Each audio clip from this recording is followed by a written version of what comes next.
Coffee. నువ్వు తెచ్చేవేంటే? మాలతి ఏం చేస్తుంది? నేనే మీతో మాట్లాడాలని తీసుకొచ్చాను నానమ్మ. ఇంకా నువ్వు నిలదీయడం కోసం కొన్ని ప్రశ్నలు మిగిలే ఉన్నాయా? నేనేం అడగడానికి రాలేదు నానమ్మ. హిమ బాధ చూసి కోపం వచ్చింది. డాక్టర్ బాబు వెళ్లిపోయేసరికి బాధ అనిపించింది. అందుకే చెప్పుంటే బాగుండేది అన్నాను. నేను చెప్తాను.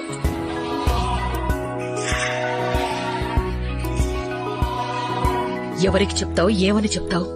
మా అమ్మే మీ అమ్మ అని, డాక్టర్ బాబే మీ నాన్న అని చెప్తాను.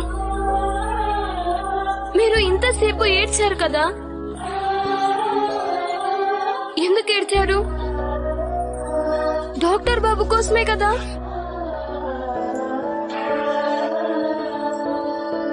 హిమ వాళ్ళ అమ్మా నాన్న దొరకకపోతే డాక్టర్ బాబు తిరిగొస్తాడో లేడోనని భయంగా ఉంది కదా. ఇక్కడ హిమ కూడా డాక్టర్ బాబు తన వల్లే వెళ్లిపోయాడని బెంగ పెట్టుకుంది కదా. మనం చెప్తామంటే డాక్టర్ బాబు లేడు, అందుకే హిమకి నేనే చెప్తాను. అప్పుడు హిమ దిగులు పడదు కదా. సరే అను నానమ్మ. అనాలనే ఉంది. మేమెలాగూ మా కాళ్ళు చేతులు కట్టేసుకున్నాం, నోరు కుట్టేసుకున్నాం. మా హద్దులు మాకుండి ఎంతో దూరం ఆలోచించి ఈ నిజాన్ని బయట పెట్టడానికి భయపడుతున్నాం. నీకా భయమేమీ లేదు, నీకెలాంటి స్వార్థమూ లేదు. అందర్నీ బాధ పెట్టే అబద్ధం కన్నా సంతోషపెట్టే ఒక్క నిజం చెప్పడమే మేలనుకుంటున్నాం. అందుకే సరే అని అనాలనిపిస్తుంది. కానీ డాక్టర్ బాబుకి మీ అమ్మంటే ఇష్టం లేదు. ఇష్టం ఉండుంటే నీతో నాన్న అని పిలిపించుకునేవాడు. వాడి ప్రపంచంలో ప్రేమని పంచేది ఒక్క హిమకే. హిమ కోసం ఎంత దూరమైనా వెళతాడు, వెళ్ళాడు. ఇప్పుడు హిమ కూడా నీ చెల్లెలే అని తెలిస్తే నిన్ను మీ అమ్మని దూరం పెట్టినట్టే హిమని కూడా దూరం పెడతాడు. అప్పుడు హిమ తట్టుకోగలదా?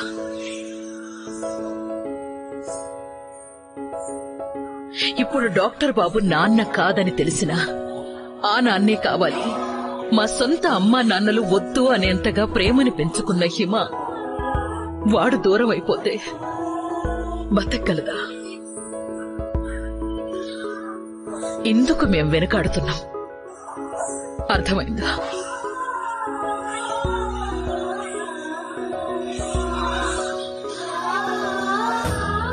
ఒకరోజు వస్తుంది, మంచి రోజు, మంచితనం బయటపడే రోజు. ఆ రోజు తరుముకొస్తోందని చెప్పడానికే ఇవన్నీ వేగంగా జరిగిపోతున్నాయి.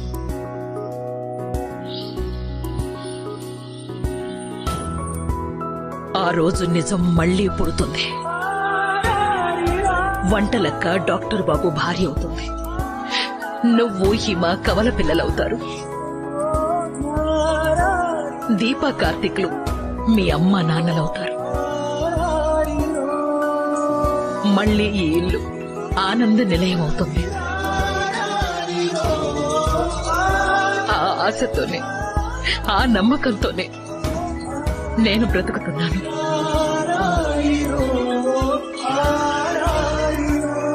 నీకు ఆశ లేకపోతే, నీలో ఆ నమ్మకమే లేకపోతే నిరభ్యంతరంగా వెళ్లి హిమతో నిజం చెప్పు. నేనడ్డుపడను.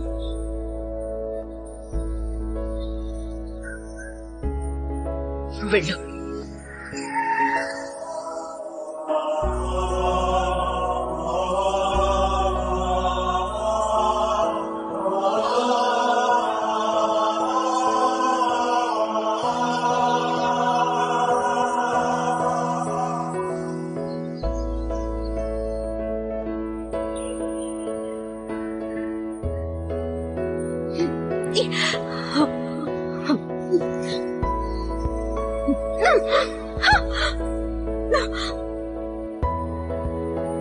ఈ పోలీసు నా కంప్లైంట్ ని కూడా ఇలాగే విసిరి పారేస్తుంటారు.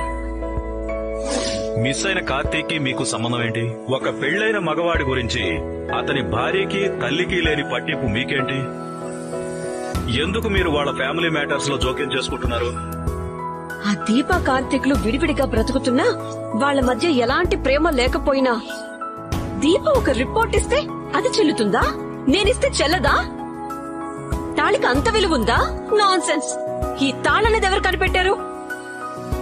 పెళ్లి కాకపోయినా నేను కార్తీక్కే కట్టుబడి ఉన్నాను. భూమి గుండ్రంగా ఉందని అంతా అంటారు, కాదు బల్లపరుపుగా ఉందని నేనంటాను. అలాగే పెళ్లికి ఆలి కావాలి, తాళి కావాలి, కానీ ప్రేమకు ఏ లైసెన్స్ అవసరం లేదు. మనస్సు ఒక్కటుంటే చాలు. ఇది నా థియరీ. ఈ నిజాన్ని జనాలు ఎప్పుడు తెలుసుకుంటారు?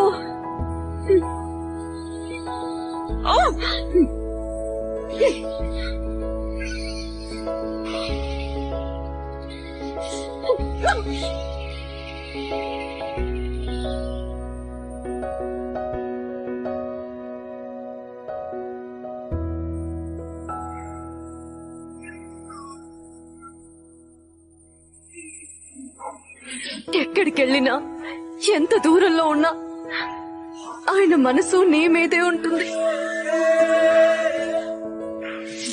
మీ నాన్న తిరిగొచ్చాక నీ ఇష్టం వచ్చినట్లు నువ్వు ఉండొచ్చు, సంతోషంగా ఉండొచ్చు.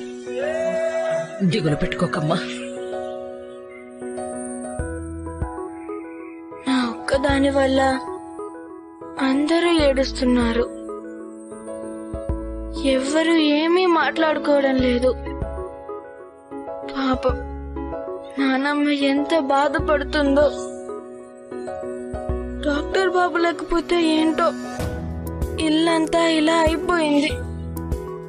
ఒక్కరు లేకపోతే ఎవరూ లేనట్టే ఉంది. నేను ఈ ఇంట్లో వాళ్ళ పాపని కాకపోయినా, నా వల్లే డాక్టర్ బాబు వెళ్లిపోయినా ఎవరు ఏమీ అనలేదు. ఎక్కడ వెతుకుతున్నాడో తెలియదు, ఎప్పుడు తిరిగొస్తాడో తెలియదు. ఇక్కడున్నప్పుడు మా వాళ్ళు కావాలని బాగా విసిగించాను. డాక్టర్ బాబు వెళ్లిపోయాక డాక్టర్ బాబే కావాలనిపిస్తుంది. ఎలా, ఎప్పుడు వస్తాడు?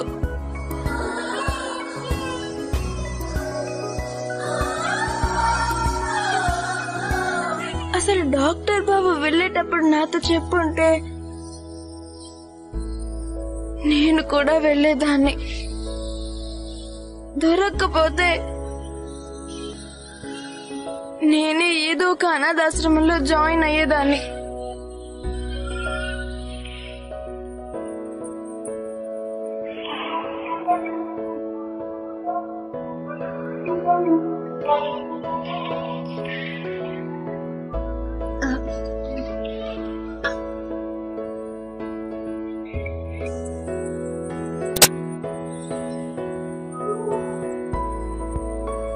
ఏంటి మాలతి? ఏం లేదమ్మా. ఏదో అడగాలనుకుంటున్నట్టున్నావు. అవునమ్మా. ఏంటది? కార్తిక్ బాబు మీరు మళ్ళీ గొడవ పడ్డారా అమ్మా?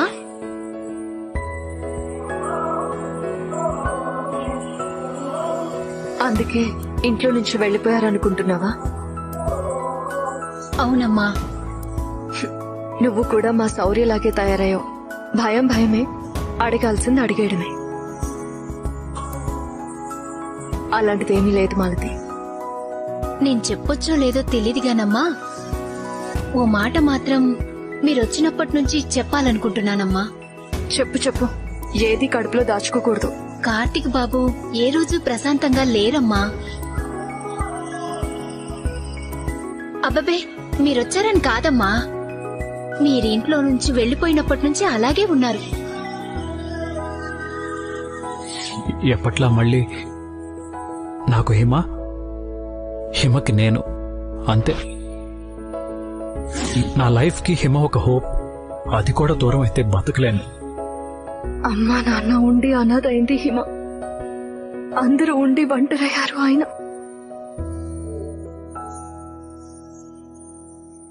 ఎప్పుడూ ఏదో ఆలోచిస్తూనే ఉంటారు. అంతకు ముందెప్పుడు ఇలా లేరమ్మా. నాకు కూడా గుడ్ మార్నింగ్ చెప్పేవారు. అందరితో నవ్వుతూ మాట్లాడేవారు. ఆ నవ్వంతా ఏమైపోయిందమ్మా? నా కవిత్వం ఎత్తుకుపోయింది. నా పైత్యం తన్నుకుపోయింది. కవిత్వం కోసే పుట్టినట్టు పతితులార భ్రష్టులార ఏడవకండి మొదలు పెట్టి ఆ జగన్నాథ రథచక్రాలు వస్తాయని లోకానికి ధైర్యం చెప్తూ నీ కాపురంలో నువ్వే నిప్పులు పోసుకున్నావు. డాక్టర్ బాబుది చాలా పెద్ద మనసమ్మా. ఎంత మందిని చదివిస్తున్నారో తెలుసా? నా పిల్లల్ని కూడా చదివిస్తున్నారు. అవును, చాలా విశాలమైన మనసు. నా కూతుర్ని కూడా చదివిస్తున్నారు. మరి ఎందుకు వెళ్ళిపోయి ఉంటారమ్మా? ఒకవేళ వస్తే మాత్రం అమ్మగారితో ఒక మాట చెప్తారా అమ్మా? మీతో మాట్లాడినట్టు ప్రేమగా కార్తీక్ బాబుతో కూడా మాట్లాడమని చెప్పండమ్మా.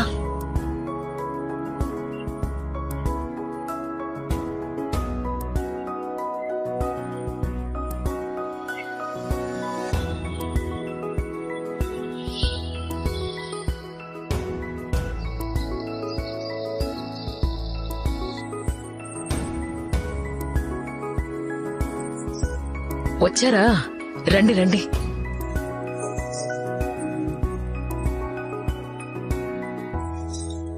ఇవాళన్నీ మీ ఇద్దరికీ ఇష్టమైన టిఫిన్సే. రాత్రి కూడా తినలేదు. రండి కూర్చోండి. నాకు ఆకలిగా లేదు. నాకు తినాలని లేదు. ఎప్పటిదాకా? మిమ్మల్నే ఎప్పటిదాకా? ఇప్పుడు ఆకలి వేయడం లేదు. నాకైతే అస్సలు తినాలని లేదు. కానీ ఆకలిగానే ఉంది కదా? తినడం మానేస్తే నాన్నొస్తాడని చెప్పండి. నేను తినడం మానేస్తాను. ఆకలితో కడుపు మార్చుకుని ఎదురు చూస్తేనే తిరిగి వస్తాడని చెప్పండి. నేను మాత్రం ఎందుకు తింటాను? నా కన్న కొడుకు కోసం నేను ఆ మాత్రం కడుపు మార్చుకోలేనా? అయితే డాక్టర్ బాబు రాడా? రాత్రి కల్లా వస్తాడని చెప్పారు. రాలేదు. ఇవాళ కూడా రారా? మా వాళ్ళు దొరికిపోతే ఎప్పటికీ రారా? మీ వాళ్ళెవరో తెలుసుకున్నా తెలుసుకోలేకపోయినా మీ నాన్న రాక తప్పదు. ఎందుకొస్తారు? నీకోసం. నా కోసమే కదా వెళ్ళింది. నిన్ను తీసుకుని వెళ్ళలేదు కదా. అయితే వంటలక్క ఇంటికి ఓ పూట వెళితేనే వెనకాలే వస్తాడు. రోజుల తరబడి నిన్నొదిలి ఎక్కడుంటాడు? అప్పుడు అనాథ అని ఎందుకు చెప్పాలి? హిమని సొంత కూతురులాగే పెంచుకున్నాడు కదా. అమ్మని అడిగిందని అమ్మే లేదని చెప్పాడు. ఏమైందని అడిగితే నా కూతురువే కాదు అన్నాడు. అంత ప్రేమన్నవాడే అయితే అనాథని చెప్తాడా? అసలు ఎందుకు అలా చెప్పాలి?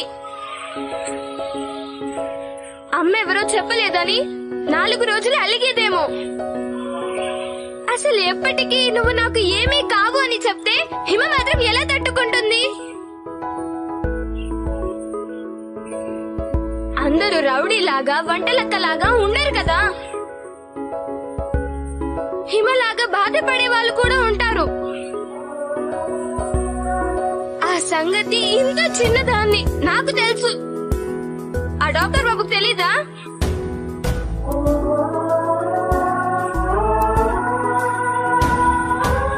ఇప్పుడు వెతుక్కొస్తానని బయలుదేరాడు. ఎక్కడి నుంచి తీసుకొస్తాడు? ఎప్పుడు తిరిగి వస్తాడు. మీకేమైనా తెలుసా? శౌర్య నానమ్మ ఏం చేస్తుంది? నానమ్మ ఏమి చేయదు. అందుకే అరిచాను. రా, ఆకలేసినప్పుడే వచ్చి తిన్నాం. రా.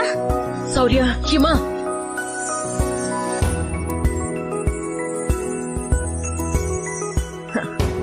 10 ఏళ్ల క్రితం నేను స్టూపిడ్, 10 ఏళ్ల తరువాత మీ నాన్న స్టూపిడ్. అందరూ నన్నే అంటారేంటే స్టూపిడ్.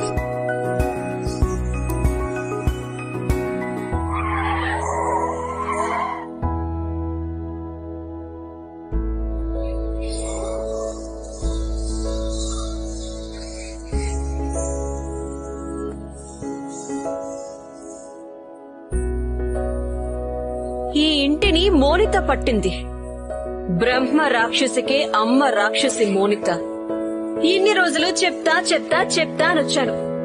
అంజిగాడిని చూసి వెళ్లిపోయాను. నేను చెప్పదలుచుకుంటే అంజిగాడు ఒక అడ్డ. వాళ్లంతట వాళ్లే బయటపడాలని ఆగాను. కాని వాళ్లు కార్తీక్ ఇంట్లోంచి వెళ్లిపోయినా సరే వాళ్లు బయట పెట్టలేదు. ఇక అత్తా కోడళ్ల పాపం పండింది. మోనిత లాంటి పుణ్యాత్మురాలు పుణ్యం కట్టుకునే అవసరం వచ్చింది. ఇంకా నన్ను ఎవ్వరూ ఆపలేరు.